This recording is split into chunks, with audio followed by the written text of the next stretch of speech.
After the end of World War II, the world was split into two, East and West. This marked the beginning of the era called the Cold War.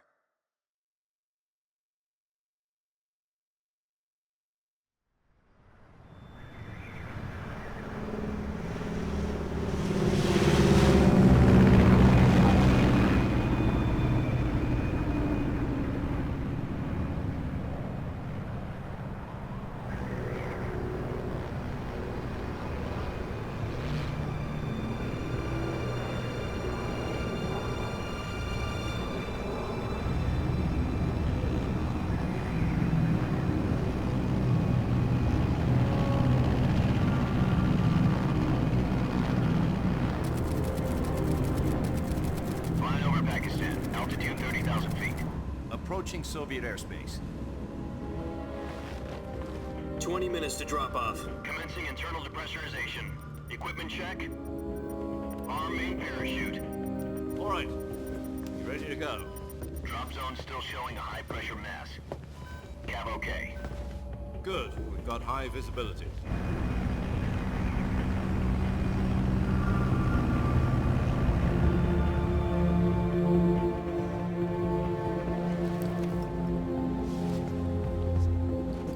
Put out that cigar. Connecting oxygen hose to interior connector. Put on your mask.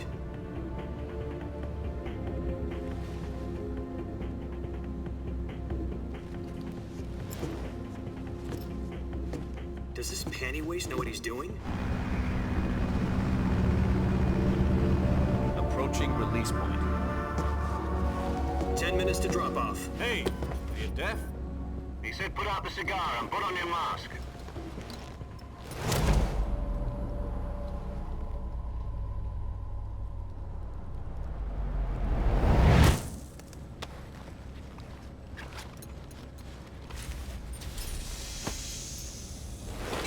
Depressurization complete.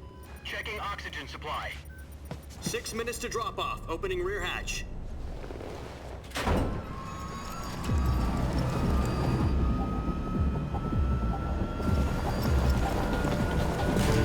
Sunrise.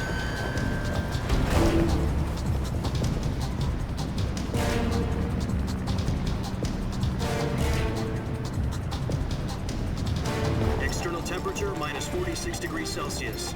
2 minutes to drop off. Stand up. You'll be falling at 130 miles per hour. Try not to get frostbite from the wind chill. 1 minute to drop off. Move to the rear. Activate the yellow bottle. This is one for the history books. The world's first halo jump. 10 seconds to drop off. Stand by. Status okay. All green. Prepare for drop off. Countdown. 5, 4, 3, 2, 1. Spread your wings And fly. God be with you.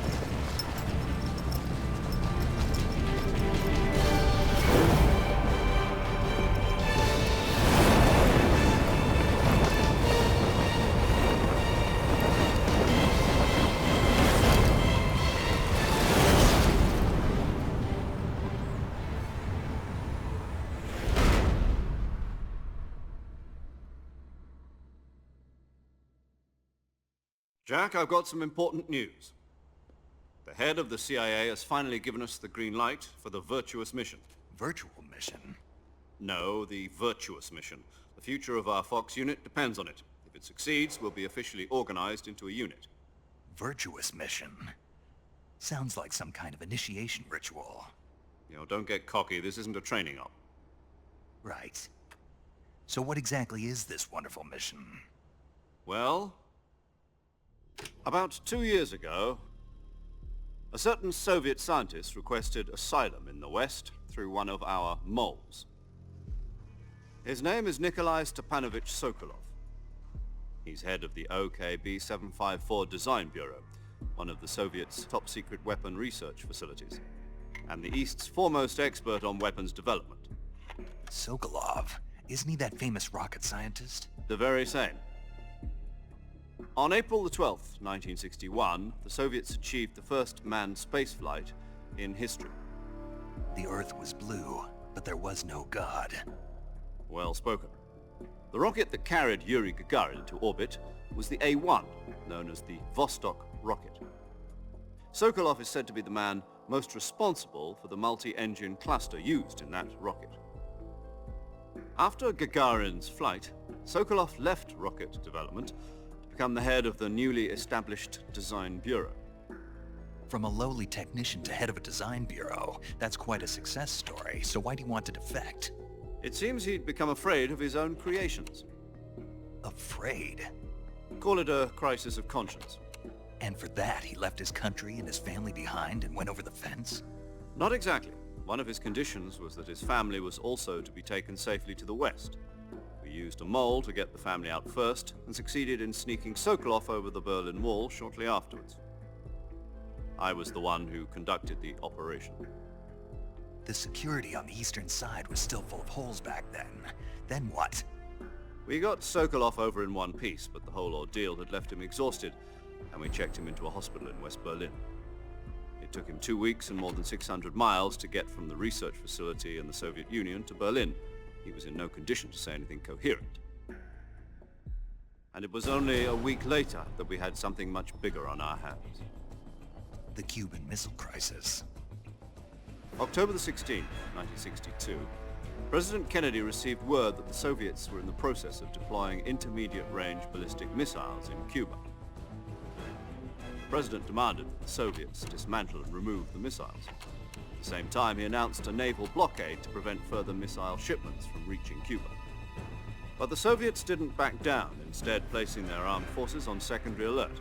Soviet transport ships carrying missiles continued on course towards Cuba. US and Soviet forces went on alert for an all-out nuclear war.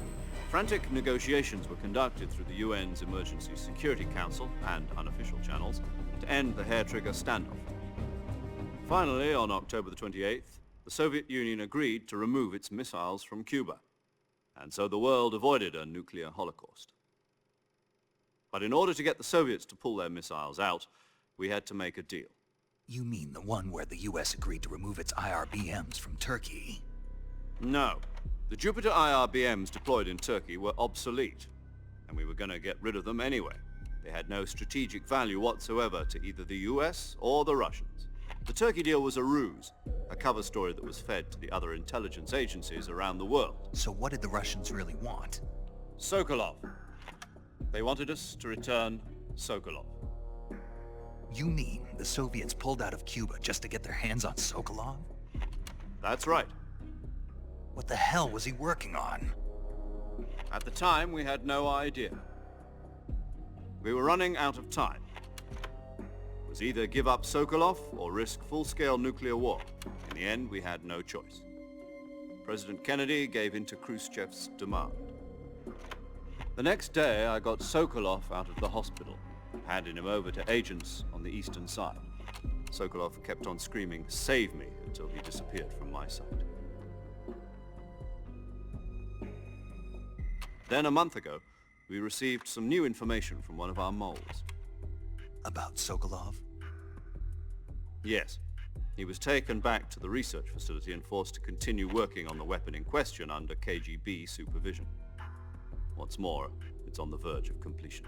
So what kind of weapon is it? Something to do with space rockets? No, missiles.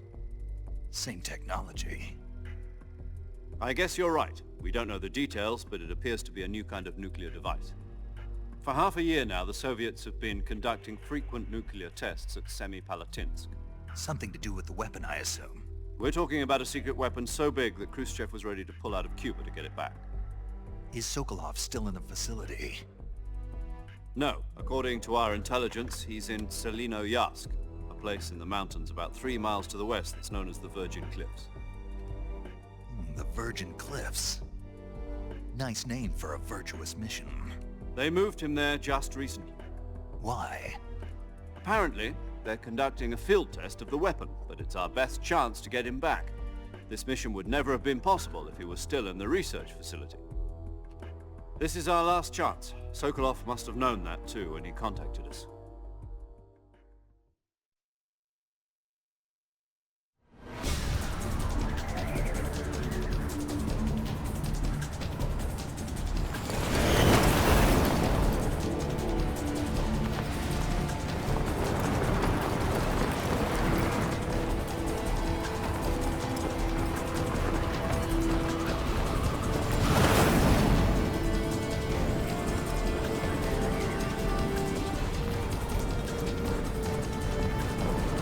Listen up, Jack. Your mission is to infiltrate Selino-Yarsk in the Soviet mountains, ensure the safety of Sokolov, and bring him back to the West.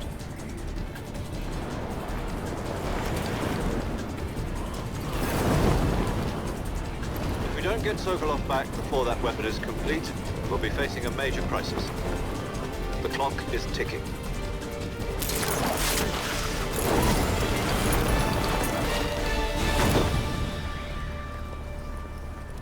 Once we've confirmed the rescue of Sokolov, stand by at the recovery point. A recovery balloon will be dropped at that point. Helium will be pumped into the balloon to inflate it. The process takes about 20 minutes. Once it's complete, the gunship's arm will latch onto the balloon and pull it up. The Fulton surface-to-air recovery system. I'm familiar with the theory. Take it easy. It's been combat-proven. Do you think Sokolov is up to it? The shock will be less than during a parachute jump, and the arm can handle up to 500 pounds. So you're planning on going over the border in a single combat Talon? She's equipped with two 6-barrel 20mm Vulcan cannons, as well as two 40mm machine guns. Sounds like she could hold her own against a battalion of tanks. Even with the fuel in the reserve tank, we're facing a 4-hour time limit. If all goes well, it shouldn't take more than a few hours. Home in time for dinner. But if anything goes wrong, you'll be eating dinner, breakfast, and all the rest of your meals in the jungle.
Do you copy? You're already in enemy territory, and somebody might be listening in. From here on out, we'll be using code names to refer to each other. Your code name for this mission will be Naked Snake. I'll be referring to you as Snake from now on. You're not to mention your real name. Snake? What, you don't like snakes? What do you mean? You've eaten one before, haven't you? In survival training. I'm glad to hear that. I don't know if I'd ever order one in a restaurant, but... Be careful, you might not have a choice. What about you, Major? What should I call you? Let's see. I'll be Tom. Call me Major Tom. This will be a sneaking mission. You must not be seen by the enemy. You must leave no trace of your presence. Is that clear? This kind of infiltration is the Fox unit's speciality. In other words, weapons and equipment are procured on site. That goes for food as well. You're completely naked, just as your name implies. Great. Now I see why you asked me if I like snakes. I suppose calling me Snake was your idea of a joke, too. No. There's a good reason for that. I'll tell you later when the time is right. Gotcha. Getting back to the subject, how exactly am I supposed to feed myself? You've been issued a knife and a tranquilizer gun. Use them to hunt for food. You'll also find some medical supplies in your backpack. Yeah, about the backpack. I lost it in a tree on the way down. I see. Well, you'd better go back and get it then. You know where it is? No problem. I can see it from here. It's stuck on a branch. To climb a tree, Stand in front of a tree that's covered in ivy and press the action button. I'll be monitoring your progress over the radio. We can't risk violating Soviet airspace, but I'll be in the gunship. My frequency is 140.85. I'll give you a call if I need to talk to you. If you need to talk to me, use the send function. Okay, Snake, go get your backpack.